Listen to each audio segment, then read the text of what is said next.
on, everybody? This is Super Mike on the B1 Math, Science, and History channel. And I'm going to go through a little discussion with everybody. We're just going to really look at this because I'm no expert at this. This is physics, quantum mechanics. This is a lot of Ethereum and theory, but it's very important to know because it leads to tangibilities and it leads to advancement. So I want to get into it a little bit and show y'all what I've been studying.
So yeah, this right here, this question here, excuse me, this is a question in our Supreme Wisdom book, which is Lessons Left to Us by Master Farad Muhammad to the most honorable Elijah Muhammad for the Lost Foundation of Islam in North America.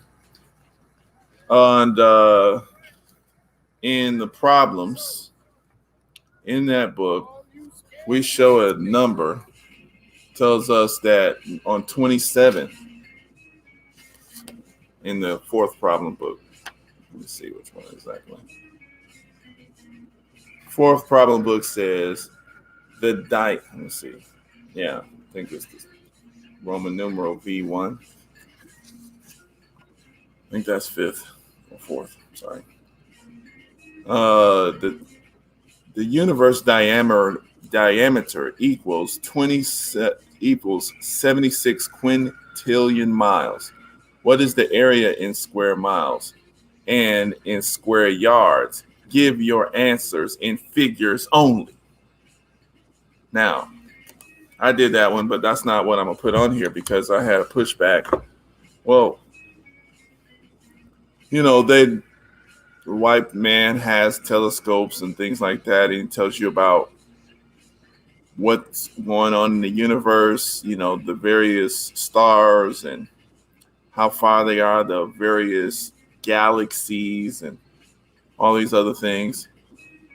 But then he comes around and later on they'll talk about holographic universe, or they talk about a real world universe. It's not a hologram. And there's a debate in the white man scientific community, which is basically the debate in the modern scientists. They're talking about quantum mechanics theory, and then they're talking about gravity, which is Einstein's theory on gravity and relativity. And basically, this is kind of what got me interested in looking into that particular field, because I want to see what's going on with that. And so that was pretty much what that is. So what I want to do here, let's look into some of this. Yeah, and so basically this is let me look at this here. I'm sorry. We're going to go into some of this article. We're going to look at a little video. We're going to ask some questions. This is a pro hologram universe. And the hologram basically means so they're talking about dimensions. There's a couple of concepts you have to understand to be able to really conceive of this here. These people have which these are all concepts. This is how we perceive physics and reality versus what the universe actually is. And the way that we understand something comes through our senses, but the way it actually is may not be the way that we understand it. And this is, something that is very important because you have to deal with physical reality versus, the science of us and our perceptions, and then the mental science and all the other things that lead us to certain conclusions. You see what I'm saying? And the closer you can get to the truth, which is what really science is, what science should be, the science of anything should be to actually understand what the principles in nature actually are. And the closer you can get to that actual truth, then of the understanding the actual principles of what's going on in the universe, in the physical universe, then the more power you have in organizing, reorganizing, and maneuvering through the universe. So in 1997, you had this a couple of scientists propose these ideas for the holographic universe. And that's what I want to get into. Let's look at it here. Hold on. Let's look at this. Let's make sure y'all can see this.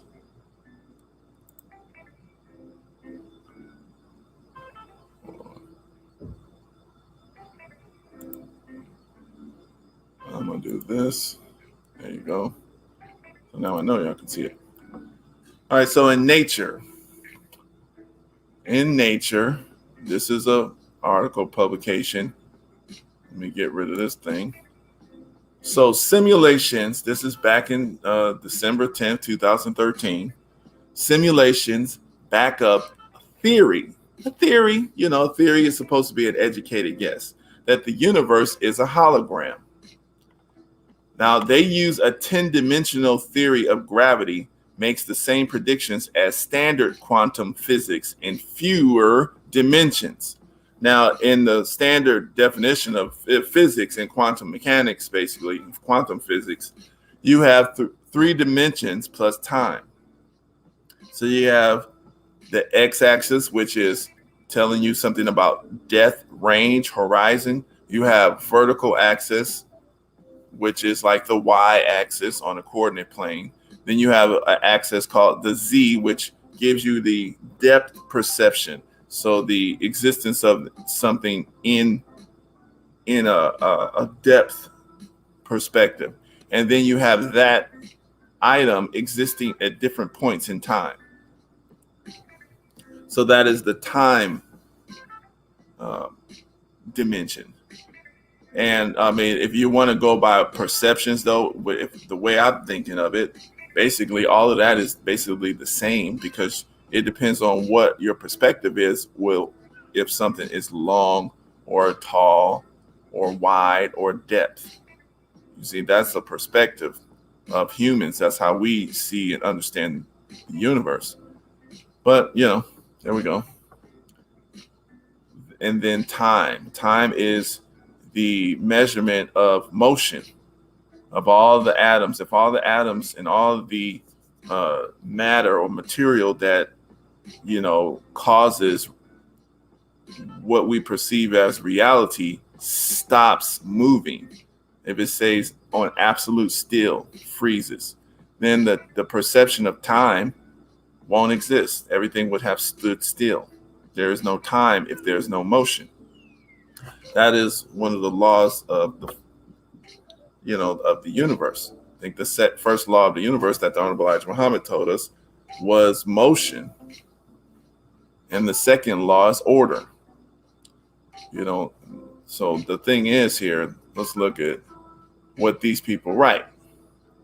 A team of physicists has provided some of the clearest evidence yet that our universe could be just one big projection.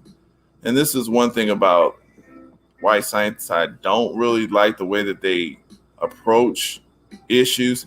They all get together and figure out what they want to make everybody believe, and then they talk about it, and then they start writing articles that kind of back that up. So they only fund, studies that kind of prove that. Okay. In 1997, theoretical physicist Juan Maldacena proposed that audacious model of the universe in which gravity arises from infinitesimally thin vibrating strings, which is string theory. That's a whole nother thing. This could be represented in terms of well-established physics, the mathematically intricate world of strings, which exists in 9 dimensions of space plus 1 of time, would merely be a hologram, would be merely a hologram. The real action would play out in a simpler, flatter cosmos where there is no gravity. And I want to get into a little bit of this 9 dimensions of space. Well, in the 9 dimensions, I wanted to figure out what that is. So they have this 10 and plus time, so that's 10. And really, it's just about perception. It's about theory, okay? And we're taught in mainstream life that theories are to be looked down upon, are not something that we can use to do anything with. But this here says universe of 10 dimensions. This is what they're talking about. What they're talking about, the nine dimensions of the string theory. When someone mentions different dimensions, we tend to think of parallel universes, alternate realities that exist parallel to our own, but where things work on happen differently. However, the reality of dimensions and how they play a role in ordering our universe is really quite different from this popular characterization.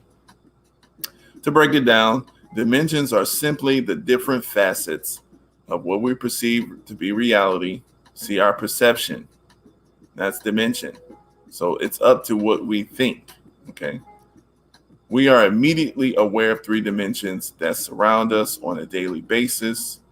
That defines space, okay? So that's X, Y, and Z axis, which is length, height, depth, okay? Beyond these 3 visible dimensions, scientists believe that there are maybe many more.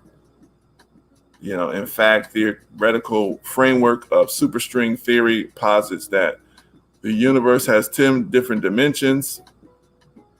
So you got the first 4, which is, which is the spatial dimensions that we all can see. That all we all right away we can see. We got the spatial depth perception. So length, width, height. Then you have the 4th dimension, which is time. Now, when you start going into the 5th dimensions, these people define this, which is interesting to me because if this is true, anybody can just make up a dimension, in my opinion. So I would say your dimension is your perception in your mind. Your dream is a dimension. But according to superstring theory, the 5th and 6th dimensions are where the notion of possible worlds arises. If we could see on through the 5th dimension, we would see a world slightly different from our own that would give us a means of measuring the similarity and differences between our world and other possible ones. So basically, the 5th and 6th, the 5th dimension is basically they take all the mathematical calculations that are true in this universe and then use those same mathematical calculations, but use another possibility that those could have turned out as. And then they can create a mathematical universe, basically, that still submits to the physical laws of this universe, but it turned out differently. Then in the sixth dimension, we would see a plane of possible worlds where we could compare and position all the possible universes that start with the same initial conditions as this one. So they say the Big Bang Theory. Okay. Which is another theory, opponent theory. But anyway, if you could master the fifth and sixth dimension, you could travel back in time or go to different futures. In the seventh dimension, you have access to possible worlds that start with different initial conditions, whereas in the fifth and sixth, the initial conditions were the same and subsequent actions were different. Here, everything is different from the very beginning. The eighth dimension again gives us a plane such possible universes, histories, such possible universe. Okay, gives us a plane of such possible universe histories, each of which begins with different initial conditions and branches out infinitely. In the ninth dimension, we can compare all the possible universe histories, starting with all the different possible laws of physics and initial conditions. In the 10th and final dimension, we arrive at the point in which everything possible and imaginable is covered. So just whatever you can imagine, throw it into the 10th dimension. All right, but not beyond this, nothing can be imagined by us lowly mortals. Now that's they're limiting their brains. So this tells me, that's interesting. So, this is how they do it. This is what they mean by dimensions. 10 dimensions in string theory. So just so we knew that. So Maldacena's idea thrilled the physicists because it offered a way to put the popular but still unproven string theory of strings on solid footing, and because it solved apparent inconsistencies between quantum physics and Einstein's theory of gravity. Because that's the issue. Einstein's theory of gravity explains the big universe, but it doesn't work when we're talking about day-to-day small, or what they call quantum or very small physics. It doesn't work on that. It provided physicists with a mathematical Rosetta Stone duality that allowed them to translate back and forth between the two languages and solve problems in one model that seemed intractable in the other, and vice versa. So basically, it went down to this in two papers posted on the repository. Yoshifumi Ayatake of Ibaraki University in Japan and his colleagues now provide, if not actual proof, at least compelling evidence that Maldacena's conjecture is true. Okay, like I said, they make a conjecture, which is fine. Nothing wrong with making conjectures, but you have to understand that it is conjecture and it's just not proven true yet. But then they try to prove it.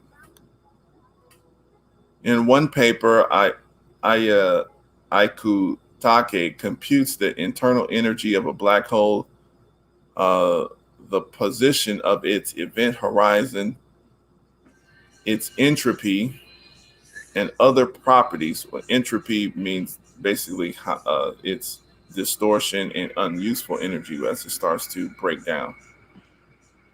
And other properties based on the predictions of string theory, as well as the effects of so-called virtual particles that continuously pop into and out of existence.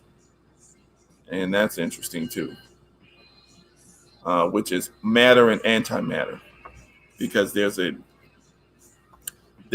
thing called an electron, but then they have an antimatter thing called a positron.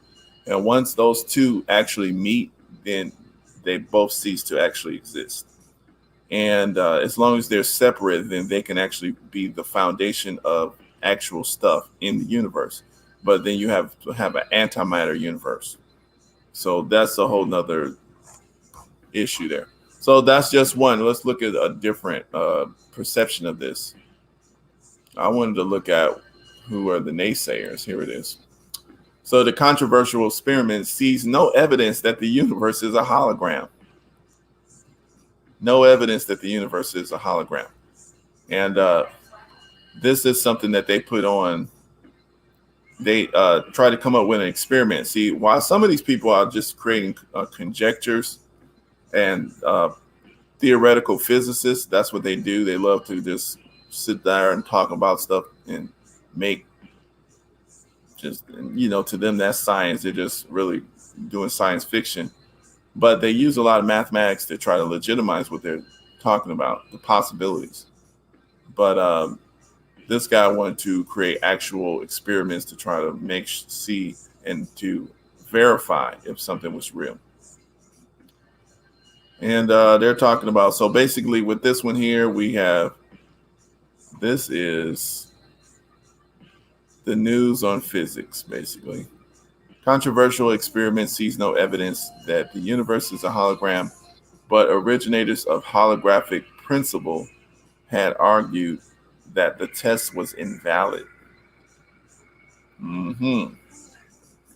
This is in December 2015, which is about 3 years after that last article I read. 2 years after the last article I read put up. So basically, this guy created this test. The result won't surprise many people, as some of the inventors of the principle had complained that the experiment, which is a $2.5 million Fermi lab holometer, couldn't test it. All right, let me read from the beginning here. It's a classic underdog story. Working in a disused tunnel with a couple of lasers and a few mirrors, a plucky band of physicists dreamed up a way to test one of the wildest ideas in theoretical physics, a notion from the nearly inscrutable realm of string theory, that our universe may be like an enormous hologram. However, science doesn't indulge in sentimental favorites. After years of probing the fabric of space-time for a signal of the holographic principle, researchers at the Fermi National Accelerator Lab, Fermi Lab, in Batavia, Illinois, have come up empty, as they will report tomorrow at the lab. The null result won't surprise many, as some of the inventors of the principles had complained that the experiment couldn't test it. But Yanbei Chen, a theorist at the California Institute of Technology in Pasadena, says the experiment and its inventor, Fermilab theorist Craig Hogan, deserves some credit for trying. At least he's making some effort to make an experimental test, Chen said. I think we should do more of this. And if the string theorists complain that this is not testing what they're doing, well, they can come up with their own test. The holographic principle springs from the theoretical study of black holes, spherical regions where gravity is so intense that even light can't escape. Theorists realize that a black hole has an amount of disorder or entropy that is proportional to its surface area. As entropy is related to information content, some theorists suggest that an information area connection might be extended to any properly defined volume of space and time, or space-time. Thus, crudely speaking, the maximum amount of information contained in a 3D region of space would be proportional to its 2D surface area. Excuse me. The universe would then work a bit like a hologram, in which a 2D pattern captures a 3D image. Basically, like a TVD said, basically that it's like a TV. So the size of what they perceive the universe is may not actually be that size. It's playing it may be curved, so the light that we send out may actually, or the light that we receive or see may actually be bending from a curvature in the universe. And it looks like we're looking at a distance so far, but we're actually looking at a curve up, or something to that effect. Let me play this. Let me see here. Let's see what they got to say here at Nova. Actually, you know what? First, I want to see what the Dogon say on this. The Dogon is a tribe in West Africa that had in stone a lot of the universal information well before white science had it. Well before white science had it. So I want to see what is being said here with the Dogon. We're going to look at a couple minutes of this. And this is covered under fair use allowances, section 107 of the Fair Use Act. Teaching, scholarship, that's what we're doing here. So let's look at it. The Taguna is an open-walled structure with roof supports carved in human shapes, often the female form. Typically, the Taguna has 8 such supports, with the number representing the first 8 Dogon ancestors who sat in a ruling council. Today, these ancestors impart wisdom and spiritual knowledge to Dogon elders when they meet in the Togona to discuss village affairs. In the Dogon religion, Amma is the supreme creator god. The efforts of Amma initiated the formation of the universe, the creation of matter, and the process of biological reproduction. The notion of a creator god named Amma or Amen is one that is not unique to the Dogon people, but can also be found in the religious tradition of other West African and North African groups. Like other important Dogon cosmological keywords, the word Amma carries with it more than one level of meaning in the Dogon language.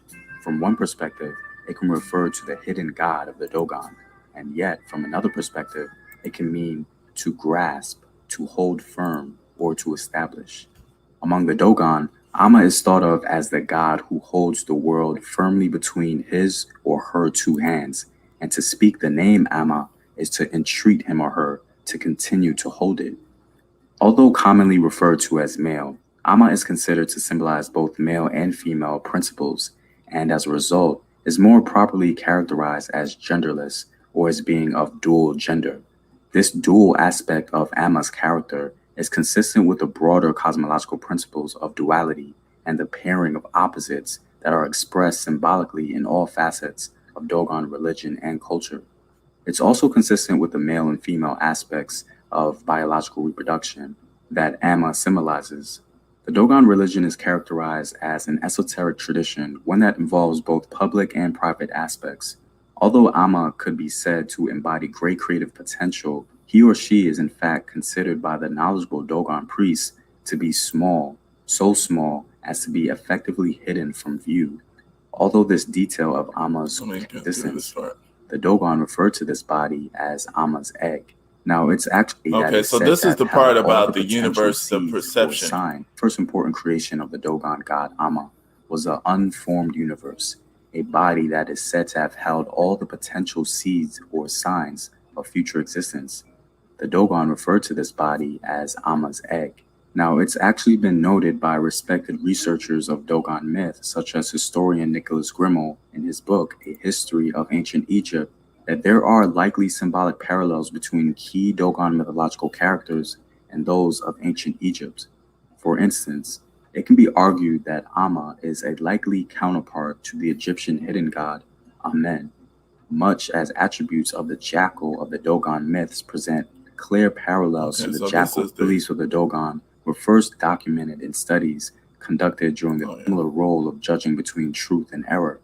The religious beliefs of the Dogon were first documented in studies conducted during the 30s, 40s, and 50s by French anthropologists Marcel Garel and Germain Deterlaine. A very interesting aspect of Grael's observation of Dogon cosmology lies with the suggestion that the Dogon knows subtle details of the star system of Sirius beyond what might be reasonably observed with the naked eye.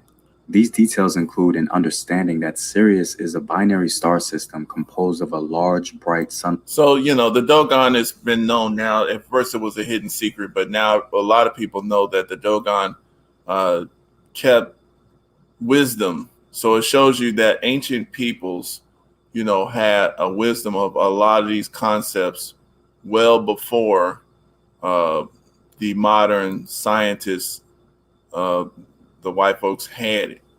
And so this is something that needs to be, and it's very interesting that they like to keep. If we look, I'm going to show something here on Nova about this here. Hold on a second here. Let's look at this. In their search for a single unified theory of the universe, the holy grail of physics. Einstein's theories of special and general relativity perfectly describe space, time, and gravity at the largest scales of the universe, while quantum mechanics perfectly describes the tiniest scales. Yet these two theories have never been brought together. So far, we've not yet had a single complete theory that is both quantum mechanical and reproduces the prediction of Einstein's wonderful theory of general relativity. Maybe the secret is entanglement. What if space itself is actually created by the tiny quantum world? Just like temperature, warm and cold consists simply of the movement of atoms inside an object. Perhaps space, as we know it, emerges from networks of entangled quantum particles. It's a mind-blowing idea. What we are learning these days is that we might have to give up that what Einstein holds sacred, namely space and time. So he was always thinking, well, we have little pieces of space and time, and out of this we build the whole universe. In a radical theory, known as the holographic universe, space and time are created by entangled quantum particles on a sphere that's infinitely far away. What's happening in space is in some sense all described in terms of a screen outside here. The ultimate description of reality resides on this screen. Think of it as kind of quantum bits living on that screen. And this, like a movie projector, creates an illusion of the three-dimensional reality that I'm now experiencing. It may be impossible to intuitively understand this wild mathematical idea, but it suggests that entanglement could be what forms the true fabric of the universe. The most puzzling element of entanglement, that somehow 2 points in space can communicate, becomes less of a problem because space itself has disappeared. In the end, we just have this quantum mechanical world. There is no space anymore. And so in some sense, the paradoxes of entanglement, the EPR paradox, disappears into thin air. Common cause, deep in the past, before you even turn on your device, that could have nudged the questions to be asked and the types of particles to be emitted. Maybe some strange particle, maybe some force that had not been taken into account, so that what looks like entanglement might indeed be an accident, an illusion. Maybe the world still acts like Einstein thought. We want to push this technology as far as a process called encryption. All right, so basically the bottom line is, there's more to that, but I don't want to stretch this out too long. The bottom line is, it's like, this, the situation basically that I'm looking at when I look at this, the these people, when they get technology, for example, once they start learning about atoms, they start learning how to split atoms, they start learning about quantum mechanics and how to uh, use the technology and the mathematics behind it. They came up with atomic bombs. They come up with nuclear power and generation, but they don't know how to dispose of the nuclear waste. They start throwing it in the ocean. So, right now they're rushing for quantum to harmonize the knowledge of quantum mechanics and the gravitational theory so that they could build quantum computers, break all the codes and steal money, all sorts of things that's popping into people's minds already. So, these are, I believe that the science that we're looking at needs to be thought about not just in what is possible physically in the physical universe, but also that the dimension of what's called morality, and this is responsibility. The function of the human, the function of the mind in this universe is to responsibly organize and keep order, keep a harmony going, and a self-aware harmony. And if you fail to live up to what your purpose is and why you have such big brains and able to be aware of such concepts as this, then you may push yourself out of existence. So this is kind of where I'm going at with this. And let me know what you think. Do you think that the universe is a hologram? Do you think that it's just is there, are we just basically, organized matter, projecting from some sort of TV screen or something like that? What do you think? Could it be? Could it be true? Could it be untrue? Let me know.